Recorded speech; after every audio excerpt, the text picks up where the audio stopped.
you training for a while? No, for a while. So, are you big friends with Yeah. Okay. So, good to see you. I'm Professor Amy Ward. This is DSO 516, Probability and Data Modeling. And this is the second time the class has been taught, and I got some feedback last time. So I'm trying to do more case studies and motivation this time, and you guys can help me see how it goes. What's today's agenda? I want to go over the course of syllabus so you know what the expectations are. I want to introduce ourselves so I know a little bit about you, you know a little bit about me. We're going to have an introductory game and some discussion. The lecture slides I'm posting to Blackboard, so those of you with your computer, please follow along. Sometimes your lecture slides won't be quite the same as mine, in which case I will post the lecture slides after class, but sometimes there's some things I may not want you to see, so don't get nervous if yours aren't exactly the same as mine. I will repost after class. It's just, that's kind of my way of adding interest, let's say. What else? So I've asked for the lectures to be recorded. Oh, it looks like it's recording. Okay, so I was going to say I'm not quite sure if that was starting today or not, but it should be starting very soon if it's not starting today. It looks like it's starting today because there's a capture active there. What else? Oh, and every once in a while, I will write something on the .cam. If I write something, I will post the handwritten notes. So basically everything that happens in this classroom, you should have available to you through Blackboard.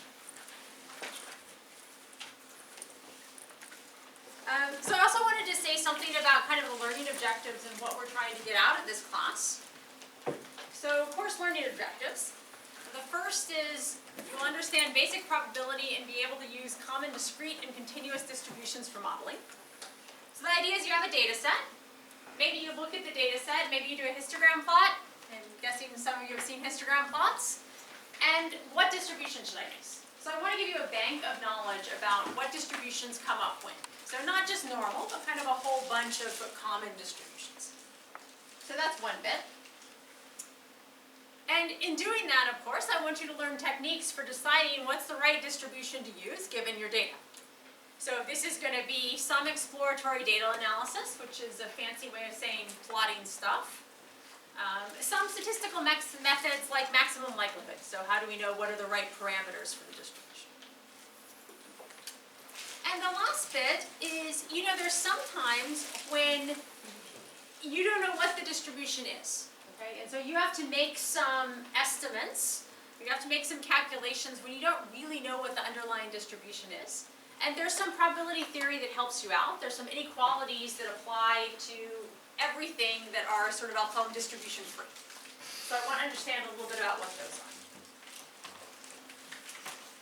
There's a philosophy in this course. This is probably the only time I can say anything about philosophy, so I'll take my one minute of fame instead of 5 seconds. The idea is that there's structure and uncertainty. So demand is probably a prototypical example of uncertainty. If you're selling something, you don't always know how much demand you're going to have, and that can be a big problem when you're making decisions. However, if you look at the data you have, there's actually a lot of things you know about the demand. And what we want to do is we want to be able to structure that uncertainty using the data you have somehow. Okay, so I would say maybe things are uncertain, but if we can find some structure in it, that's going to help you a lot in your decision making. That's kind of what I'm going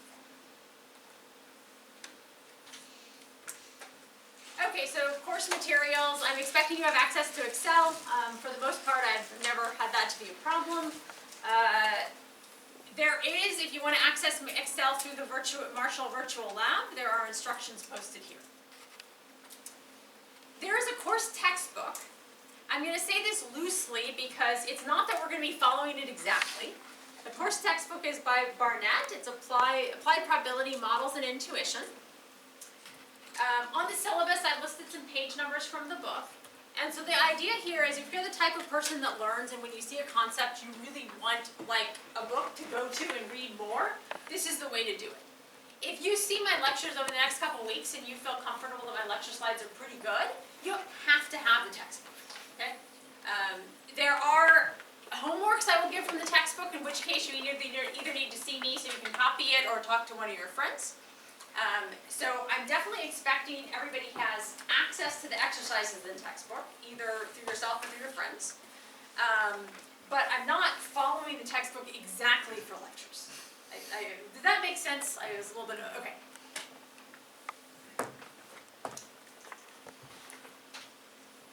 And just so you're clear with how the grading works in this, probably best to just say that up front. There's a participation grade. There's going to be 3 homeworks.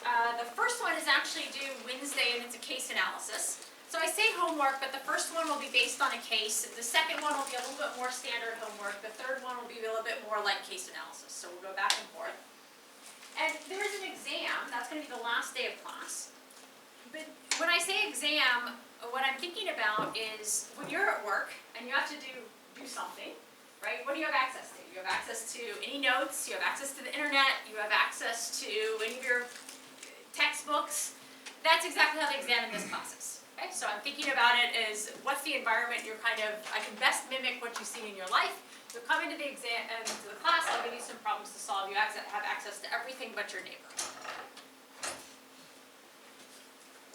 So maybe you can even think of it like a case analysis, but in a condensed time frame.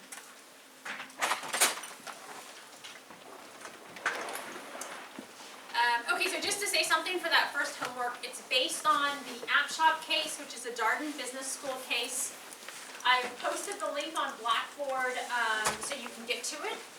If you are also enrolled in DSO like 536, what you can do is you can purchase a package because you can purchase 2 cases for once and you get a little bit of discount, but the second one we're only going to use if you're enrolled in the DSO 536. Okay, if you're just enrolled in this class, you just want to purchase the single app shop case.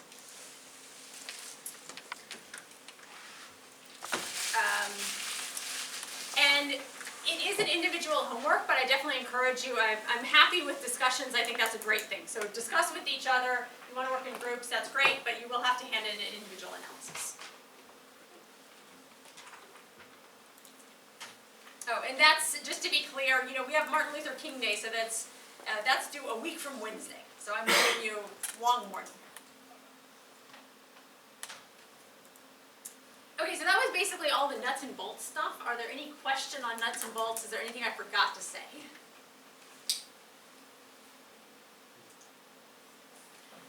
Question. So you said you posted the link to the case on Blackboard. Should we be seeing that? Into the content assignment section. Oh, it's not there. There's no assignment section. Yeah, there's announcements and syllabus sections. And on the left-hand side, you don't see assignments? No. Just announcements and syllabus. Yeah. Also the slides are not there. Yeah. Oh, okay, well, I will take care of that after class. Yeah, thanks. And this is the 18th by class time, is that correct? Or by 11 a.m.? Sorry? The case, it's due next Wednesday by Oh, class next time? Wednesday by 11 a.m. Okay. So a little bit before class time, and that's just because I have 2 classes and we'll start talking about it at 11 a.m. And actually, if you want, I apologize, I could upload the slides right now, if you don't mind me taking a pause. Shall I do that? So if you, yeah. Please let do, me do please that. do.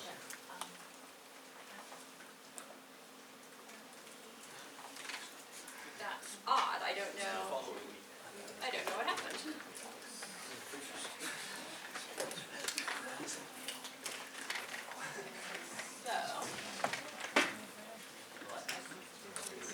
Oh, actually, you know what's better is I'm going to upload these. I have a little pause when we play the game anyway. So let me do the introduce ourselves, and then when we play the game, I'm going to upload the slides, and I think that's actually going to work a little bit better as a dynamic. Okay, so I wanted to tell you a little bit about me. I want to learn a little bit about you. So I was an undergraduate math major, and I did CS minor. That was a long time ago now. I did my PhD at Stanford, and I worked on applied probability. So what the hell does that mean? That basically means I liked math, and I liked doing it in the context of business applications. So that's me. I've been at Marshall now this is my 10th year, so I get to say about a decade. And I'm really happy. So then I wanted to say a little bit about you, and so I thought we could go around the room, and if you can give me like 3 sentences. As an example, give me your name. So I'm Amy. Give me something about your work, maybe either your past work or what you're doing currently. So for example, I've been working recently on matching algorithms for ride-sharing systems like Lyft or Uber. And what about fun? So over the holidays, I went to Tulum, Mexico, and that's great. So, okay, so let's start. Savisha? Hi, I'm Savisha Dhar. The recent most work that I did was a human capital project for our C group, which is our term 3 project. And for fun, but over the holidays, I attended the Deloitte Women's Leadership Conference, which was quite fun. In Dallas, it was snowing. I'm Mike O'Brien, originally from Dallas. I guess recently was working with PwC on big data in the entertainment industry and how we can use that to keep the big studios competitive. I guess over the holidays for fun, I was in Texas for most of it, but also spent some time in Nashville and Charleston, South Carolina.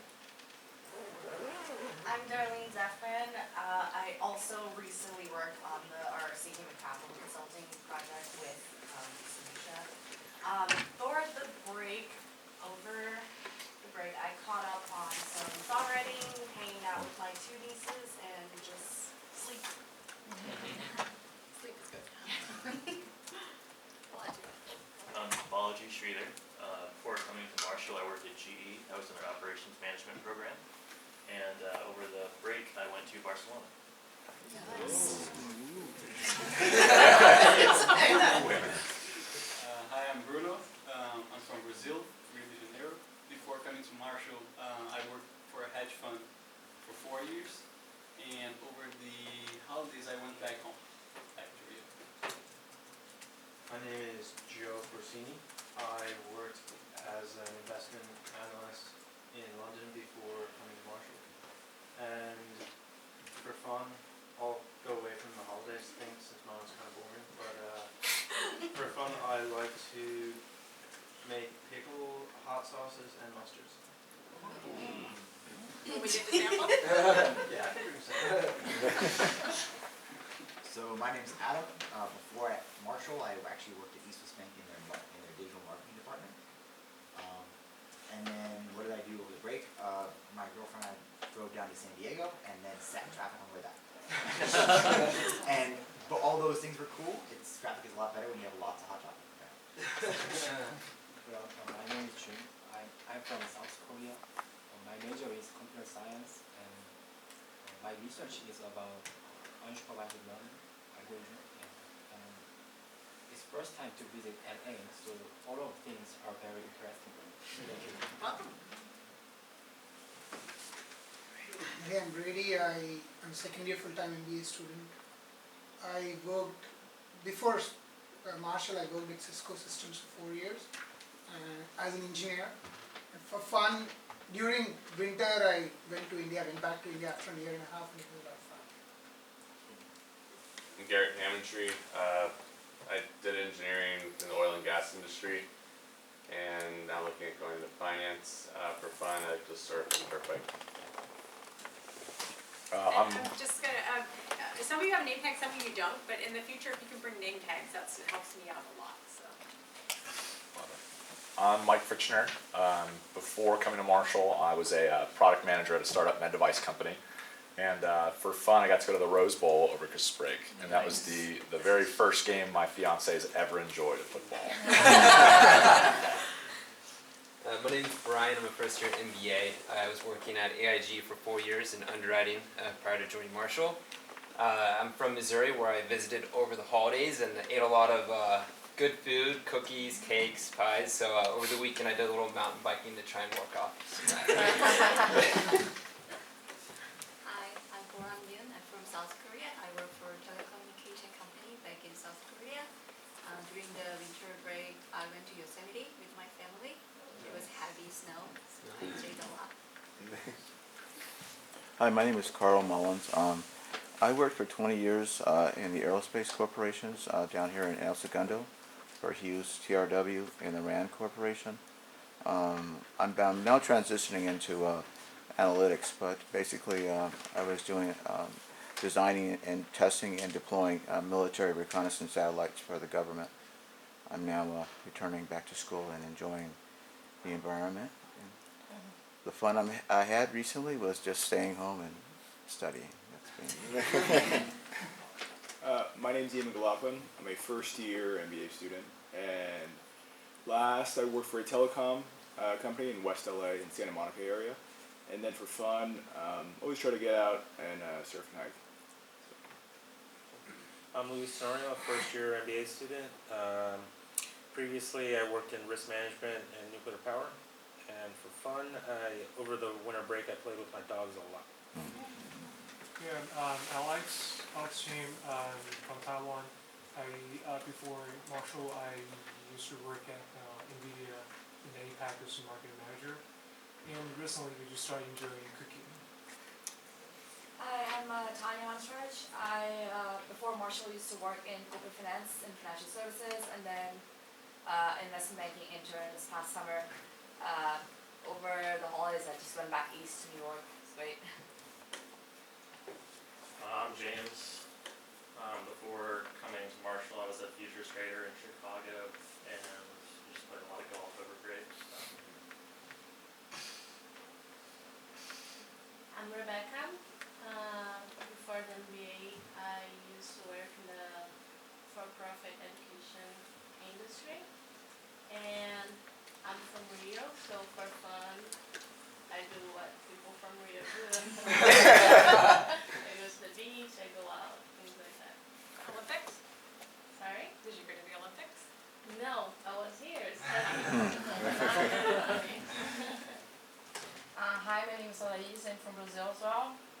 Previous to coming to Marshall, I work in the construction sector, more specifically in the sanitation infrastructure in Brazil as an electrical engineer. And during this vacation, I was able to know Los Angeles because in the first semester it was impossible with all this. Hi, I'm Susie. Before Marshall, I worked at a nonprofit for special needs adult as an instructor. Over the holidays, I went on a cruise to the Caribbean. Hey, my name's Arkar Jha. I'm actually from Burma, but I grew up in Singapore and also worked in Thailand. So previously, before MBA, I was working for the American Chamber of Commerce, helping to set up the chamber in Myanmar. But now I'm transitioning into operations and supply chain management. So right now I'm working on a consulting project for the Tom Shoe Company. Oh, cool. Yep. And for fun, I love going bouldering. So one of my New Year resolutions is to become V8 level. It's like one of the levels, and that's like the competition level. Yeah. Hi, I'm Feng Jiang from China. Before Marshall, I worked in a nuclear power plant for 10 years as a reactor operator. And during winter break, because this is the first time I visited the US, so we drove around to Vegas, to San Diego with my family. Hi, I'm Sherry Chi. I also come from China originally. Prior to MBA, I work in corporate accounting and finance for a CPG company. And over the holidays, I went to Florida. Hi, I'm Patricia Liu, full-time MBA second year. And before business school, I worked for DuPont doing renewable energy business development, and I will work in consulting after graduation. And for fun, I was in China during the break and ate too much, so I had to do a lot of exercise. I feel ya on that. Hi, my name is Ashutosh Butcher. You call me Ash, it's much easier. I'm in the MS in Supply Chain Management program. Before starting my MS, I worked in hydrography and oceanography. And over the winter, I went to Singapore, Malaysia, and back home to India. I'm Jason Wilson. I'm in the business analytics program here. For this, I got an MBA in North Carolina. For fun, I'm trying to get in shape because it's the new year, and that's been awful. Hi, my name is JP. Immediately prior to coming back to school, I worked in corporate advisory work, just a lot of M&A, corporate reputation, that sort of thing. And then for fun / the next phase of my career, I'm really passionate about transportation. So planning on doing basically transportation planning, and so pretty much all my hobbies also involve transportation. So.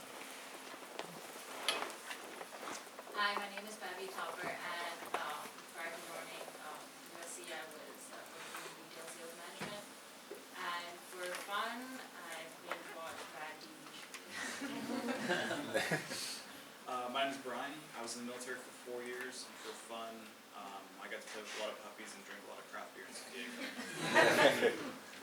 Nice. My name is Ben Drake. I was also in the military prior to business school. I'll be going to KPMG Strategy next year. And for fun, I hang out with my kids in San Diego. I have two kids, a 2.5-year-old and an 8-month-old. Hi, my name is Xi Zhang from China. I was always a student. I never work for, I do work as a journalist assistant when I was in China. And for fun, I just stay at home. I'm the last one, and my name is Jesse, and I'm from China too, and I'm in the global supply chain management line. Previously, I worked for supply chain department of Siemens, and I spent my holidays in North Europe, Iceland, Norway, and Stockholm, Sweden. Okay, well, thank you. It's good to know you a little bit. And the next thing is the game. And you're going to get some time to work on this, so that's when I'll post the slides while you're working on it. So what is this? So it's going to be a return on investment, and this is kind of simplified return on investment. So you have $100. You've got two investment options. So one is a stock market fund, and one is a risk-free investment. So the risk-free investment is like a savings account. I'm going to give you a guaranteed 10% rate of return. So you put in $1, you get back $1.10, which is a lot more than I'm getting into my savings. What your goal is you want to maximize the amount of money you have after 1 year. And nothing fancy. You put in, I don't know, 100% into the risk-free, you get back the $1.10 after next year. You don't get to like move things around. You don't get to like halfway through the year decide you want to move it into stocks, nothing like that. You can have any allocation you want though. It could be 60-40, it could be 33.25, it's got to add up to 100, so 66.75, anything you want. And that's what you want to do, okay? So whatever you start with, you get a year, and then we'll figure out what happens. Now I thought I had, but I'm going to post an Excel file that gives you the historic S&P 500 returns. So you'll have access to some information. And the information you'll have access to, let me show you.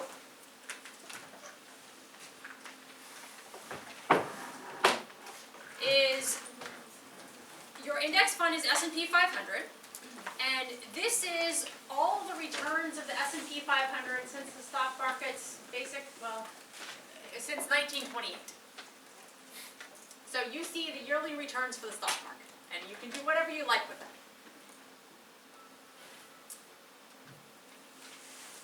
And how am I going to tell you what the stock market return is? So none of us know what it's going to be. All I'm going to let you do is look at what it's been in the past. What I'm going to do is I'm going to enter in this Excel command to figure out what the stock market return will be. So what exactly is this? So rand between is going to give me a number between 1, and that's clearly a typo because that should be 88. This is going to give me a number between 1 and 88. It's like rolling an 88-sided dice. Every number is equally likely to come back. And it's not a coincidence that it's 88 because you've got 88 years of returns. So I'll select some number between 1 and 88 perfectly randomly. Let's say I select 47. If I select 47, then I'm going to go over here and I'm going to look up the return in that's year 1974, and I'm going to get a negative 25.9% return. We're only going to do that once. So I'm going to do it once. I'm randomly going to select one of these returns, and that's what your stock market is going to give you. Is that clear? Okay, so then for you break into teams of 2 to 4, and I'll give you like 10 minutes, so let's say until a little bit after, so like 110, so let's do this until 110. I want you to decide on your strategy. I'm going to give you a piece of paper, and on your piece of paper, tell me like a team name, something to identify yourself, doesn't have to be your name, just something to identify yourself, and what percentage allocation you want in stock market versus risk-free. Good. Okay, so I need to post the returns data, which I'm doing right now. Please go ahead and get into Teams and decide what your strategy is. What do we think, you guys? Let's go all in. Listen on with you guys? Yeah. Okay. Because I'm putting my time here for monitoring as well, so I just wanted to interact with you, like, I can learn on this business side. In fact, I've been in the aerospace for a long time.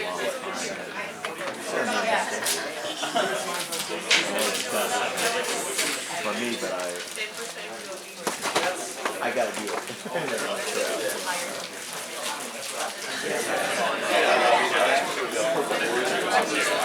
Astronomical return on one heavily offsets. I know what the actual average Is that Blackboard right there? Yeah. I assume there's 2 things close right now. Okay, I'll probably got a lot of things. I'm out. I recognize that. Yeah, Rogers. Yeah. Oh, that was just last. Yeah, outside of class, awesome. Inside of class is more exciting. Yeah. Oh, okay, I see the stuff that she's pointing right there. So you go all risk-free, huh? A big word. Wow.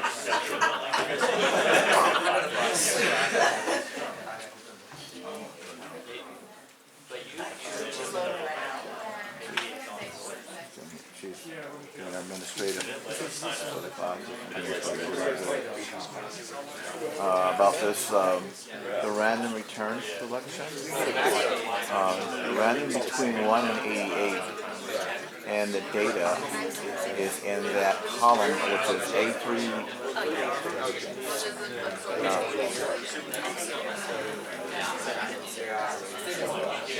So spectacular. What's so neat? Oh, you are. Yeah. So I'm like, I just want to get somewhere. Ready to go, you know? Yeah. It's good.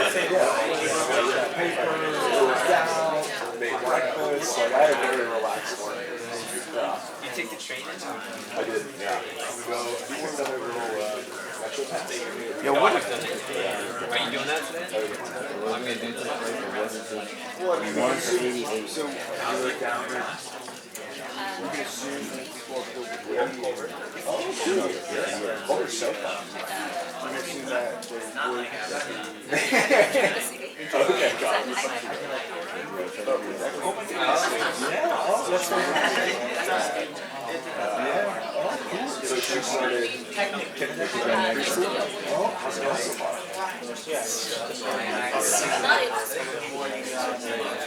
Okay. Yeah. But we did. I'm sure. Yeah. Well, they said that's the best time to start learning language, you know? Yeah. Oh, cool. That's great. That is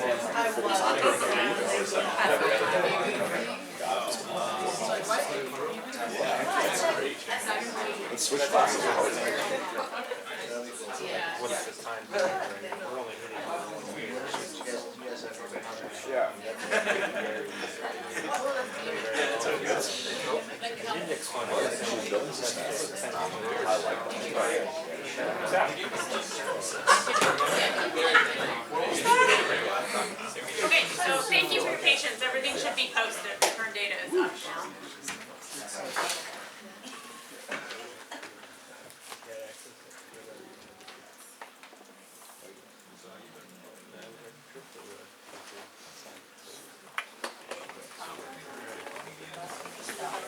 In content.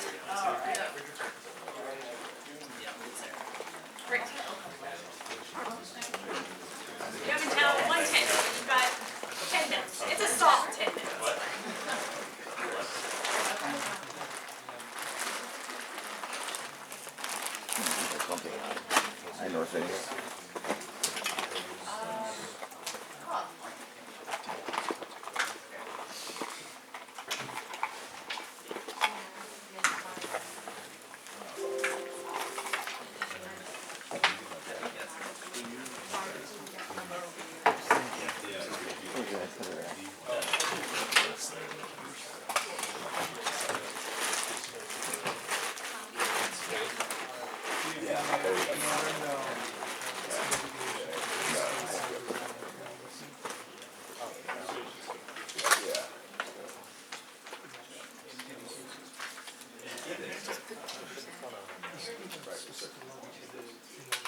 Yeah, but then.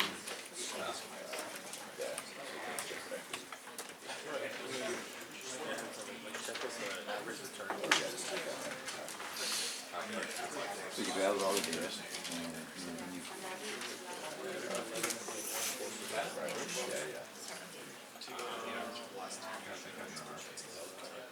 How many years is there? Yeah, but like, you guys do raise. Oh, I think you see that. Do I do that?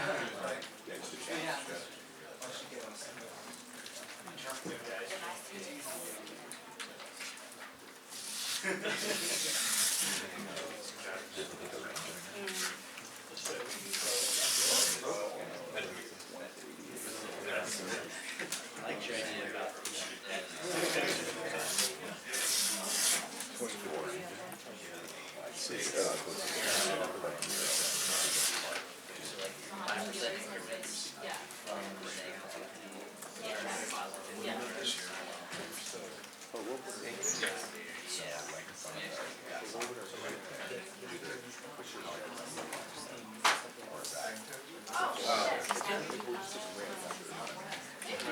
Just what's the problem with losing money?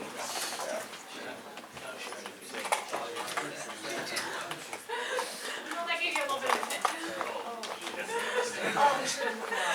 That was not meant to be up there, so this is kind of fun. So some of you might think about some of the statistics, like what's the average, what's the standard deviation.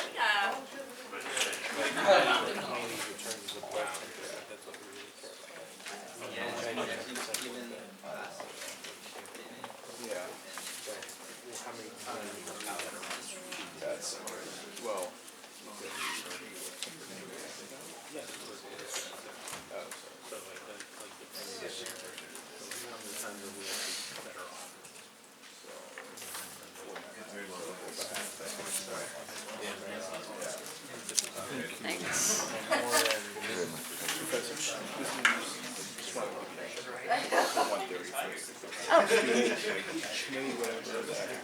Cool, that is perfect. Thanks for letting me know.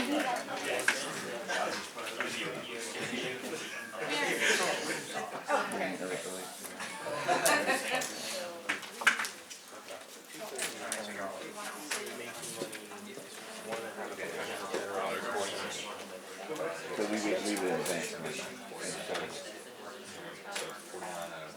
mean, it really also depends on how much you care about. Are you okay with 10%? Or do you want to get greedy? I would try to get more. And that could be a penalty on you if maybe if Yeah. It could backfire on you. It just depends on whether or not you're okay with that. Like if they say don't gamble with money.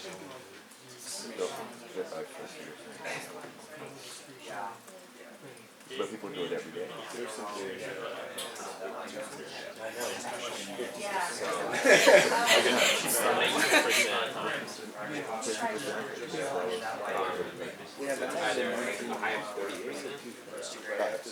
Okay, so there's, so it varies on each of these years, it varies. It's constant going up and down, up and down, up and down, and then that moment, gets you to a turn, or you wait it out and it literally drops. And you go negative, you don't have, you lose money. So when do you feel that you're sick, or when do you say no, it's enough, or you pull out and say, I'm gonna pull the money out. What do you call it? You go ahead and withdraw.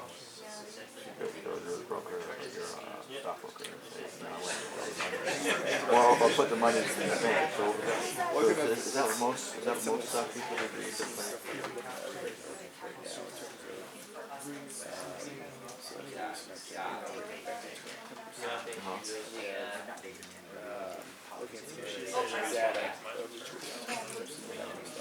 Oh, I see. And these are the risks and the gains that you take that moment. But does your investor make a better choice than yourself? Or, well, what's your money, I mean, giving the money to someone else and making a decision versus what we're doing it ourselves right now? And the odds of it to be That's a good question. less Probably varies by person.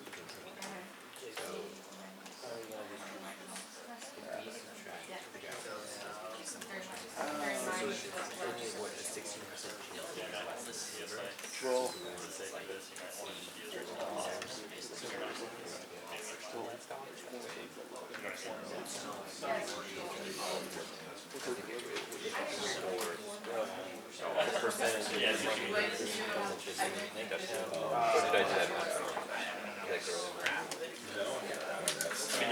okay, so, well, why don't we put it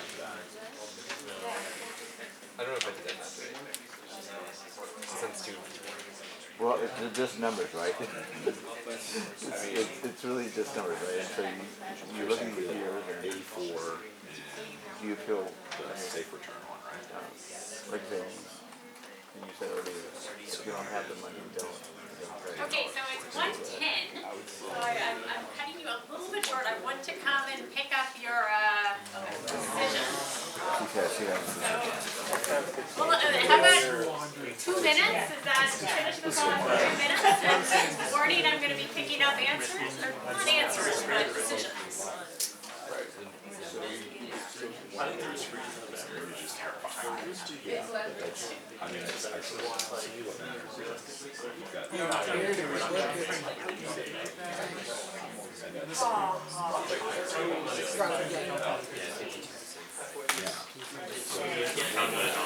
A guy who likes it.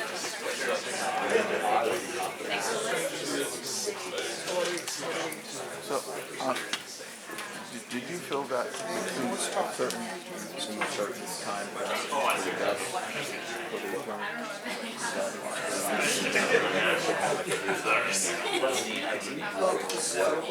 Was it the best? The return, random return. Would you say for getting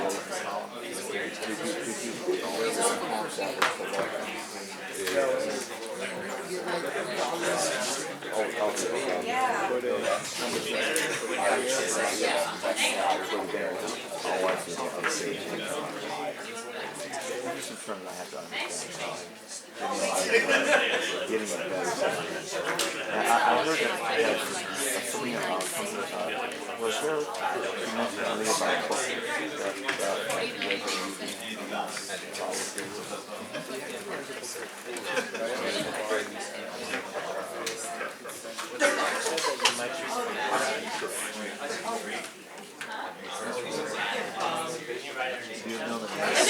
Give yourself a team name or something. Name is fine if you want, but, you know. I'll go online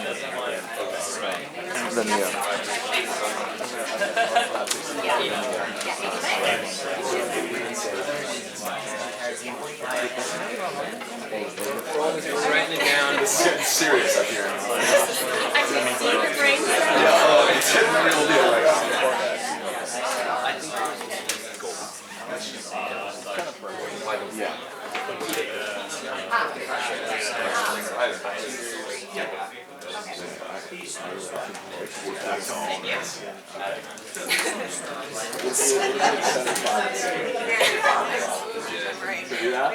I'm feeling like it.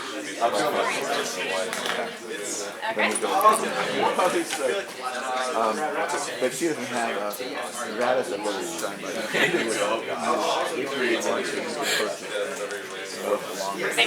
or learn some of the regarding the classes. Okay, I have decisions for everybody now?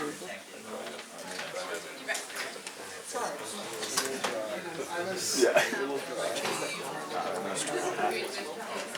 The mathematics can be intimidating. Okay. There's so much giving spoon feeding on how we go about it. So let's see, so first of all, oh, there we go.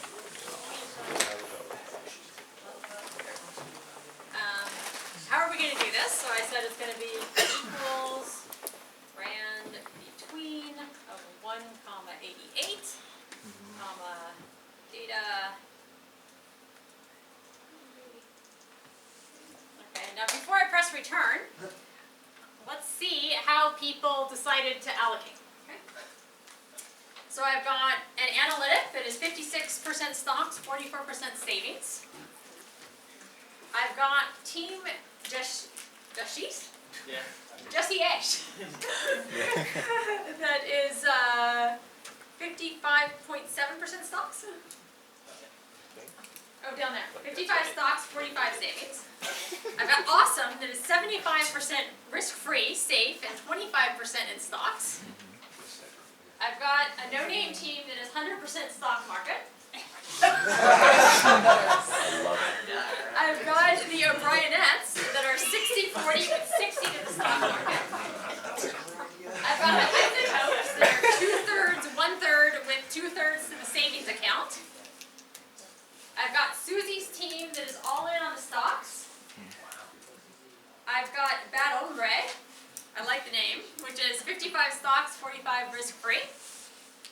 I've got Alex, Rebecca, Legs, and James that is all in on the risk-free. I've got Team Back Row that is 1/3 equity, 1/3 in the stocks, and 2/3 in the bank. And I've got Front Row Center, which is all in the index fund. Okay, so let's see how this turns out, and then we'll see who our winners are. Oops. Oh, wait, that's quite anticlimactic. So what did I forget? Equals in between. VLOOKUP. Oh, VLOOKUP, right. Okay, let's see if that works. Okay, so we got 10.74% of the stock market. My risk-free was 10%, so this means if you were 100% in the stock market, you have just narrowly edged out those people that put 100% in the risk-free. Now, something that I didn't do, right, I actually had the Excel formula to calculate all your ending money, but then I decided that just given the time and everything, maybe it'd be easier not to do that. How come I didn't actually calculate what the different percentages came out to be? Didn't matter. Yeah, once I know what that stock market return is, right? If it's above 10%, if you invested everything in stocks, you're making a maximum. If it's below 10%, if you invested everything in risk-free, you're at the maximum. Does that make sense? Because if it's anything in between, it means that part of your money did not make the maximum return it could. So let me, okay, so our winner were those that invested everything in stocks. But let's do a little bit of discussion here. So tell me how you allocated your money and why. So those of you that put everything in stocks, why did you do that?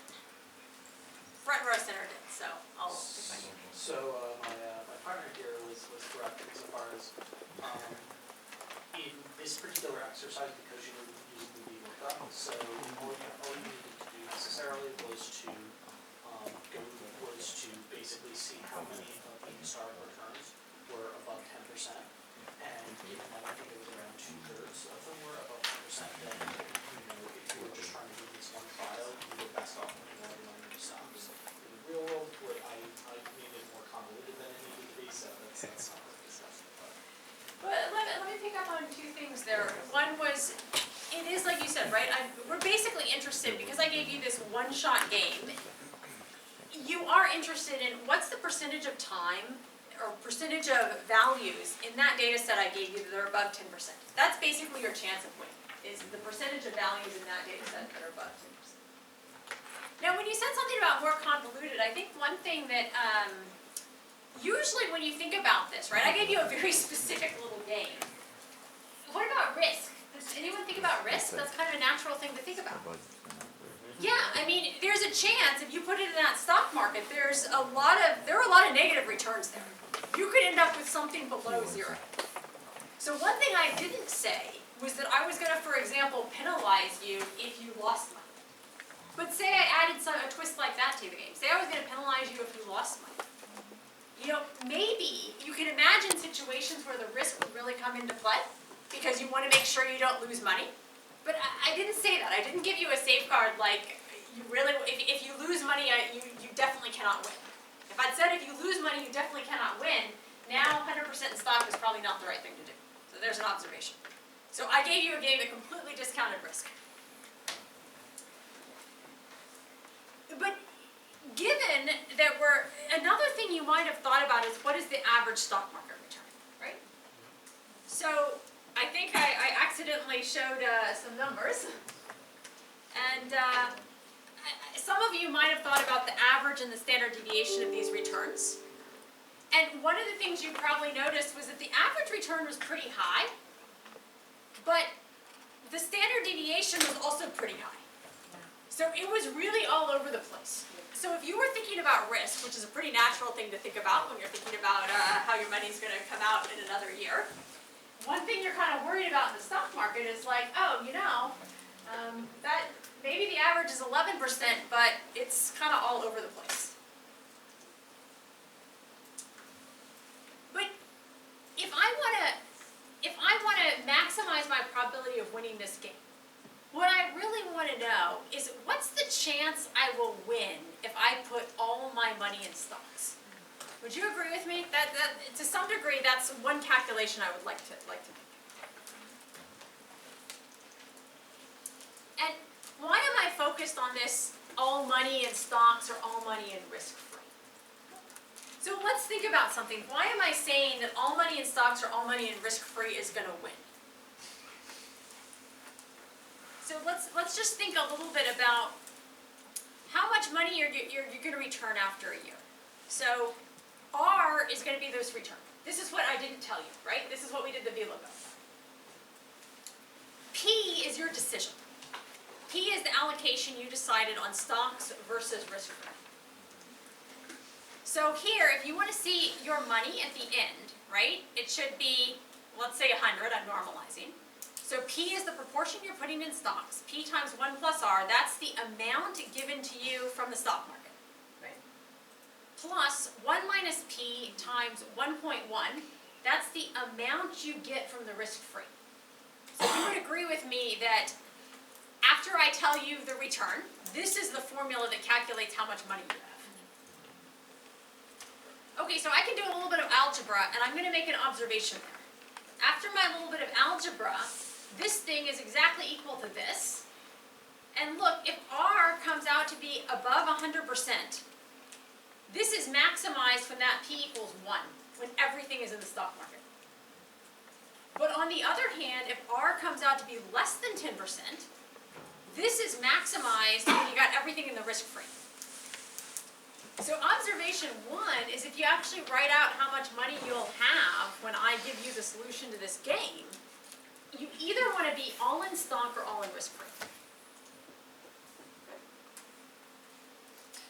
Okay, now, so which one do I want? Well, I want to be in stocks if I've got more often in that data set, I'm getting more than 10% return.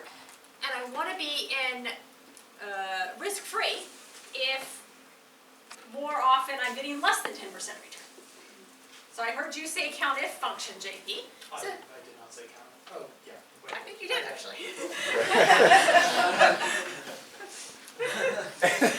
Which is actually exactly what we want to do. Build the semester off to a thing on it. That's okay, I didn't have the slides posted, so what can I say?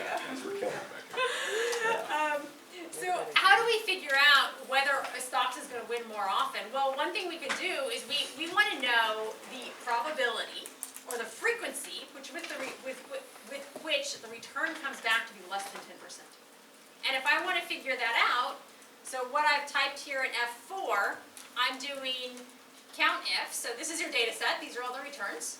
And I want to just count the number of times that I see something less than 10%. And if you do that, you're going to find that 45% of the time, you got something less than 10%. But at 45% of the time you got something less than 10%, 55% of the time you got something more than 10%. So you had a slight edge in this particular game going all in with stocks. And I purposely chose 10% because I wanted it to be a slight edge, so that, you know, sometimes risk-free, you'd be better off having everything in risk-free. I noticed some teams said everything in risk-free. Now, I overheard, I think, Mike and Darlene may be saying something about histogram plot. And what are we actually doing with this frequency return, with this COUNTIF? We're making a histogram plot. What I'm really asking you, therefore, to figure out this game is I'm really asking you, give me a histogram plot and tell me the number of times in this data set you receive return less than 10%. Or if I'd said 5%, you'd have been interested in 5%. Or if I'd said 8%, you'd have been interested in 8%. So that's essentially a histogram plot. So this is my excuse for saying, let's do a histogram plot. And, you know, by the end of this class, you're going to know histogram plots better than you ever probably cared to, or, you know. So I thought the way we're going to do this is, rather than have Excel do it, I think I overheard you guys say, let's have Excel do it, let's do it ourselves, right? Because it's actually pretty easy. So what I've done on the slides is I've said, let's construct our own histogram plot. And so that's what I wanted to do for the next remainder of this class time. And my motivation here is I've just given you a game or an exercise where it's clearly of interest to understand in that stock market return data set, what's the percentage of time you got returns less than X amount. Good? Okay, so is this slide big enough to see? Okay, so I have the formula I'm typing on this slide. I have my numbers here so you can kind of check yourself and make sure we have the same things in our Excel. And it's probably easiest if we do it in the same columns, just so that those things make sense. So H is going to be bins, I is going to be frequency, J is cumulative, K is cumulative percentage. Just type those in, doesn't matter the formula yet. And the bins are going to go from negative 30% to 30%. So I'm right here. For the bins, I want you to go from negative 30% to 30% and go by twos. So negative 30%, negative 28%, negative 26%, negative 24%. You can just do a copy down until you get to 30%.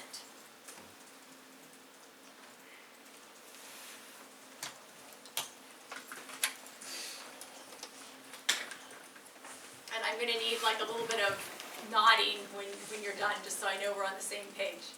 Okay. Over here in the cumulative, well, this is just your COUNTIF. So here in the cumulative, I've got this formula. So this is my J3.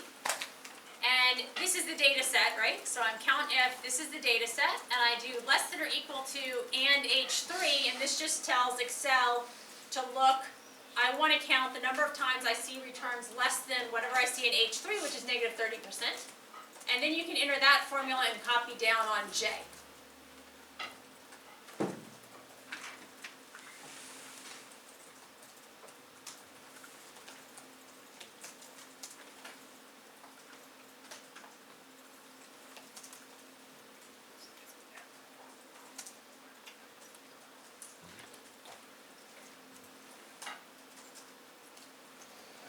What am I doing in column I? In column I, I'm counting the frequency, the number of times I get returns in each bucket. So here, the number of times I get returns less than negative 30% is just 3. All I've done is I3 equals to J3. Here, I want the number of times I'm getting returns that are greater than negative 30% and less than equal to negative 28%. So here, the number of times in that data set you're seeing returns that are greater than negative 30%, less than equal to negative 28, well, I could just do J4 minus J3, right? Because if I difference those cumulatives, I have the number I must have in each bucket. Does that make sense? And then the last column, I'm just representing the cumulative of the percentage. So if I had 100 observations, it would be 3% of the time I'm less than negative 28%, but I have 88 observations. So in column K, I'm just dividing by 88. So let me give you a minute, and what I'd like is for all of us to have this same data appearing. Maybe I can make it, so just so you can check that we have the same. I go between the slides for the formula and the Excel sheet just to make sure you have the same numbers as me.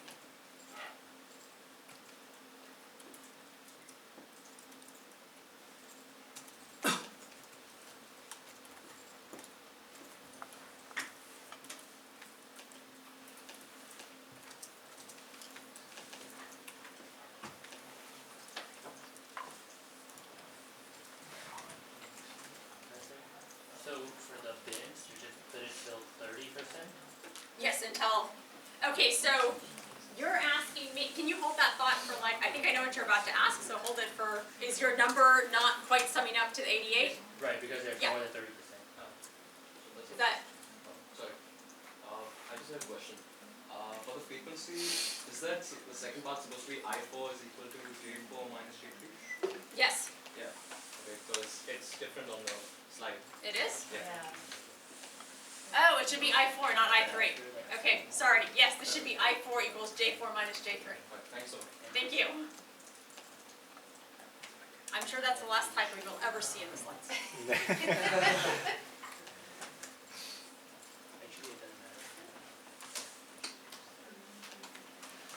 So give me a head nod when everybody's seen this, and then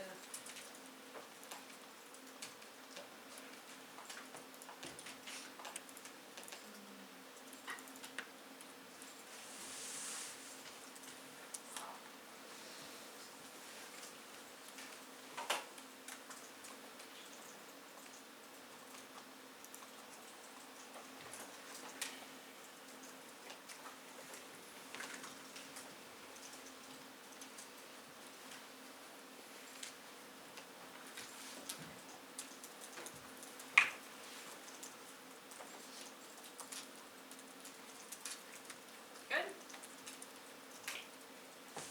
Okay, and Arthur, you asked me a question that maybe I suspect others are wondering, and that is, why did I stop at 30%? Because, for example, if you sum the total of the frequencies, your observations aren't going to add up to 88. Some observations in that data set that were more than 30%. So let's just make sure we get everything. We don't want to leave stuff out of the data set. So I added a column here in 34. This is right here. It's called more. And what I'm doing in more is I'm going to do, in column I, I'm just going to count all the observations that are greater than 30%.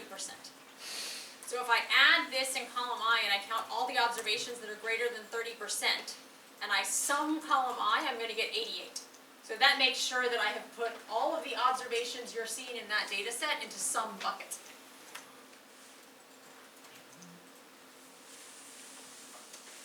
Equivalently, if you look at cumulative, the number of observations that are more than 30, that are either below 30% or more than 30% is going to be 88. So that this guy should be all the observations in your data set, and K should be 100%. Okay.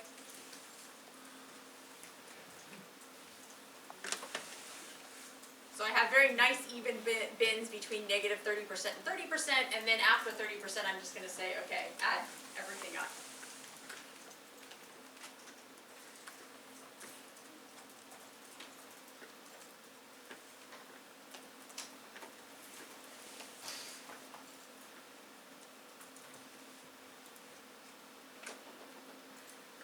So nobody actually asked me about the title to my slide, and I realize I maybe forgot to say it, but this was also my sneaky way of teaching a distribution function to you.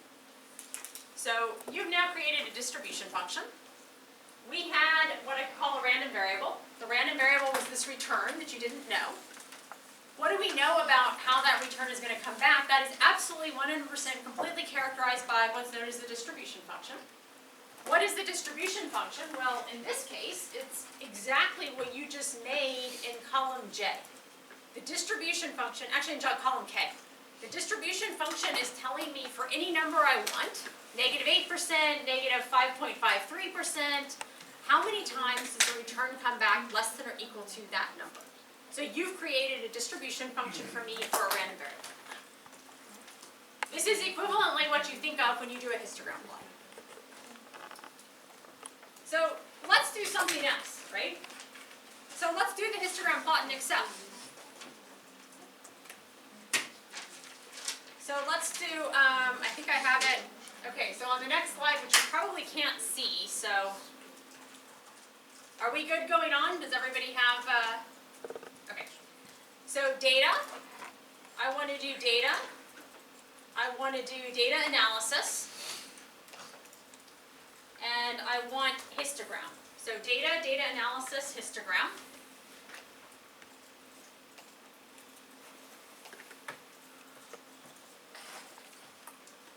And I'm going to say okay.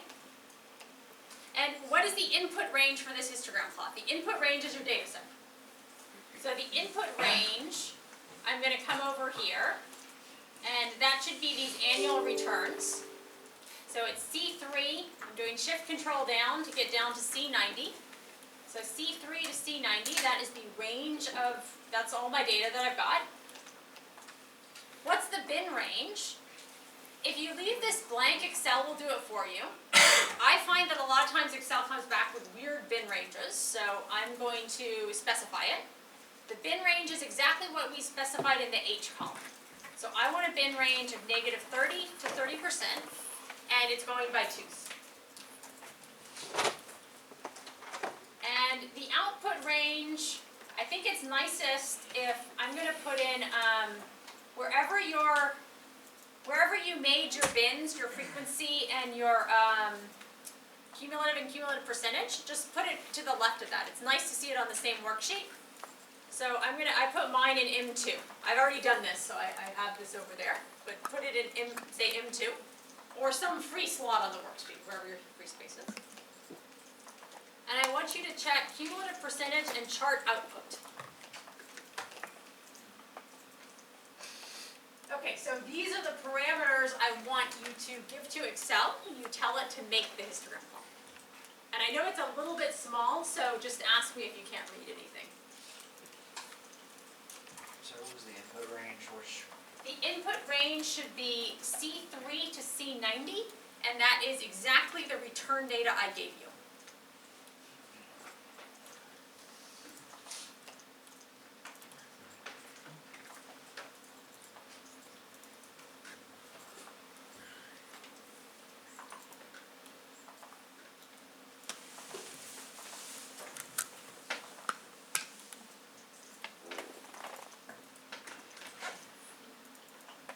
And when you're done, go ahead and push OK. I'm just holding it off to make sure everybody can see.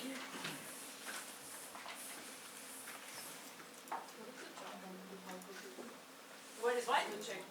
It's going to give you a chart. Oh. And rather than us going in and making the chart, I'm going to let Excel do it. It'll give you a graph. If you don't check it, it'll just give you the numbers without the graph.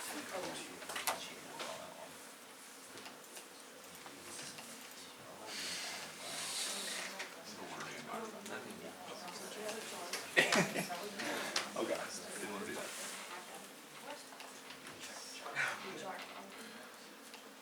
Do we have numbers and charts? Okay, so the observation I want to make is, so you should now have something, your Excel output should look something like this. You have bin, frequency, cumulative percentage, and you have this chart. Yes? Okay, and the observation to make is, let's look at these numbers, right? So what is this histogram plotting? Here, where it says frequency, it's plotting these frequency numbers. So 3 is the number of times in the data set you see something less than 30%. 0 is the number of times you see between -30 and -28. 0 is the number of times you see between -26 and -28 and 26. 2 is the number of times you see between -26 and 24. And those are the blue lines. So that's what's being plotted with blue. The red is the cumulative percentages, right? So the red is just the number of times you see something less than or equal to -30, the number of times you see something less than or equal to -28, the number of times you see something less than or equal to -26. So the red line is always increasing. The blues could be all over the place because they're just frequencies. And the thing to notice is these numbers that we're plotting in this histogram, they are 100% exactly the same as the numbers we so painstakingly produced on our own like 10 minutes minutes ago. So now you know exactly how to interpret these histogram plots. These histogram plots are basically distribution functions. And what are they telling you? Every entry in that histogram plot, it's either telling you, if I look at frequency, the number of times in your data set you saw an observation in a certain range, or it's telling you the frequency of times you saw an observation less than a particular value. And that's the red line. And that's the definition of a distribution function. The number of times you see a value less than or equal to a certain value.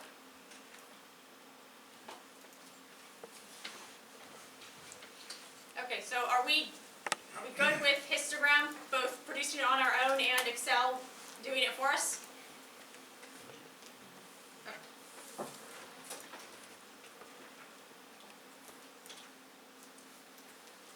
Okay, so basically what's the word? The thing that you should be coming out of this particular introductory class with computational thing is we should all understand how to use Excel to do histogram plots and how to read them.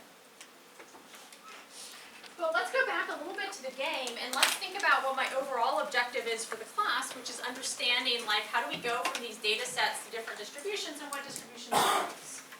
So how many of you have heard of a normal distribution? Okay, so normal distribution, you use it a lot. It's kind of this nice bell-shaped curve. Does my histogram plot look anything like a normal distribution? Okay, so observation number one is we want more in our tool of tricks than normal distribution.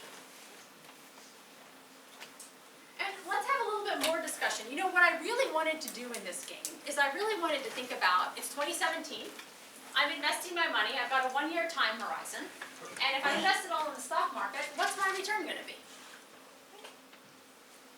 Are you happy with my sampling procedure? My VLOOKUP, when I say sampling procedure, that's taking that data we saw and that's telling you what, okay, so you're not, why aren't you happy with it? You're assigning the same weights to earlier returns and into the median ones. Okay, so one thing, to repeat what you said, is I'm assuming that every single value in that data set is equally likely to occur. Is that reasonable? So one thing you notice is maybe the stuff back in the 20s is not as representative of today as like the 90s? Well, isn't it also true that it's you only have those ADA numbers to choose from, in the sense that what the return for this year would probably be is none of those numbers, and it is something in between your highest and your lowest value. So another observation here is, you know, do you think the return might be somewhere between like 5.5% and 5.7%? It's entirely possible. Possible. But it's not clear that that value actually showed up in my data set. So another problem with what I was doing is if we think about how we want to represent data, I don't just want to represent the exact data I have when I construct the distribution functions. I want to represent stuff in between too. Really, the stock market return could be anything along some continuum of values, right? Could be anything between like -30% and 30%. But actually, even as I say that, I almost have a problem. What's the highest value we saw in that data set? It was 52. 52% was the highest, and -43%, -43.84 was the lowest. Is there a chance the market's going to return more than 53% next year? Yeah. I mean, I'd be really happy. It seems pretty unlikely. But do I really want to say there's absolutely zero chance the market's going to return more than 53%? No. Maybe not. So we also need a way to model, and this is something I want to do with this, quote, common distribution functions more than normal. If I fit a normal curve to this data set, would I be able to come back with you and tell you there's some probability that the market's going to return more than 55%? Yeah, I mean, if you think about that normal, I'm not assuming you know normal, I'm just thinking that it's a term that's thrown out there a lot. The normal is actually assigning like some probability values to stuff that's way out far that might not be in the data set.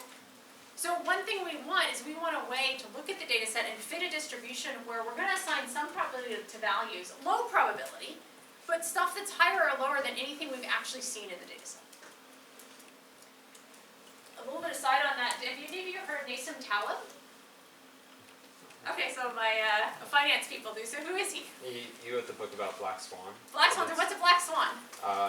It's like the 2008 recession when the entire real estate market crashed. It's this black swan event. Something that's only supposed to happen once every X amount of years, or I don't know. I'm probably not doing it justice, but. Well, would you agree with me? That's actually perfect. You said once every like X amount of years where X is really large, right? Correct. Yeah. So would that potentially not appear in our data set? Well, it could. No, but it's a black swan event. Yeah, it may not show in the returns that you gave us there. Yes. Right, correct. Okay, so one of his points is that figuring out how to estimate probabilities of events, of things that may not appear in your data set because they only happen once every so often in a blue moon, is actually really hard. So that's something else we want to talk about a little bit. It's certainly things people are still talking about, but how do you do that? How do you estimate these probabilities of, I'll say, black swans or rare events? Okay, so these are the reasons my sampling procedure wasn't more sophisticated was I wanted something that was very easy to put up there and we all understood. But these are some of the shortcomings. Oh, and there's one other shortcoming I thought about.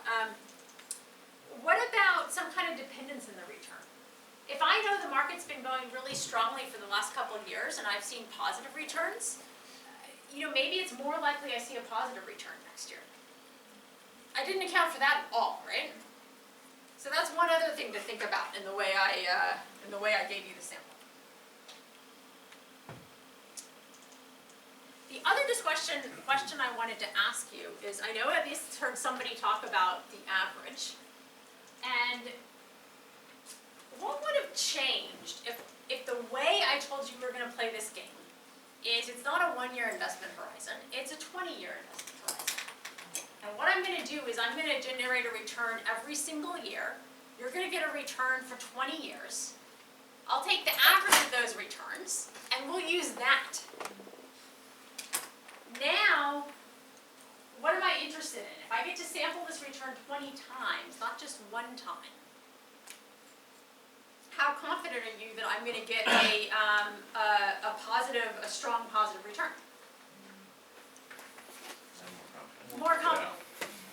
Well, I just have does it change it at all, the fact that if you're investing for 20 years, presumably you're building on the previous year, so you have to consider the geometric returns? Absolutely. Should I do geometric or arithmetic mean? I kind of didn't want to get into that discussion, so that's just the reason I said 20 years and not build on it. The basic point I wanted to make was if I was giving you 20 samples of returns, your standard deviation you wouldn't be so worried about because the average would be what mattered. When I gave you 1 year, that standard deviation you were actually really worried about because you knew a lot less about it. So when you're thinking about the average, your gameplay would have changed a lot if I told you got 20 years.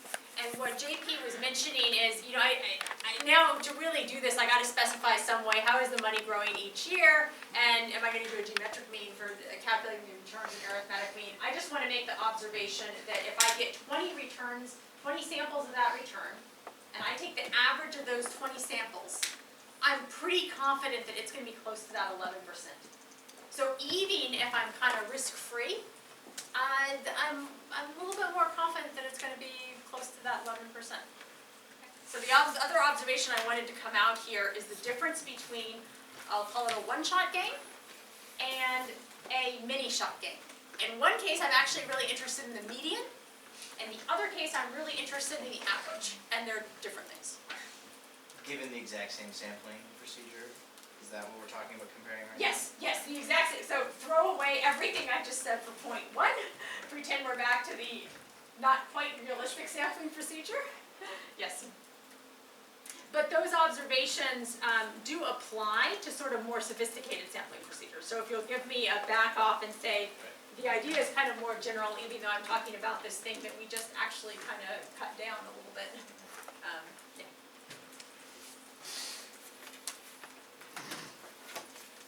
Okay, so this is kind of your introduction to the class. What did we do today? So we're talking about this idea that there's structure and uncertainty. The way I illustrated that was I gave you a return that was uncertain, but I gave you a data set to illustrate some stuff you knew about it. And the way you could think about that return is a random variable, and that's the language we're going to use. We're going to talk about random variables as something that is uncertain that you don't know about. And the way you characterize that random variable is with a distribution function. So here, there's rich structure, we knew the frequencies, that's how I constructed the distribution function. And distribution functions tell us a lot. In particular, for this example, we use this distribution function to make decisions. That's essentially what told us how much to invest in stocks versus bonds. And so this class, I want to find structure in the uncertainty. When I say structure, I really mean distribution functions. Or that's one thing I mean, I should say one thing. And next class, I want to talk a little bit more on distribution functions and using them to make calculations. And if you have questions,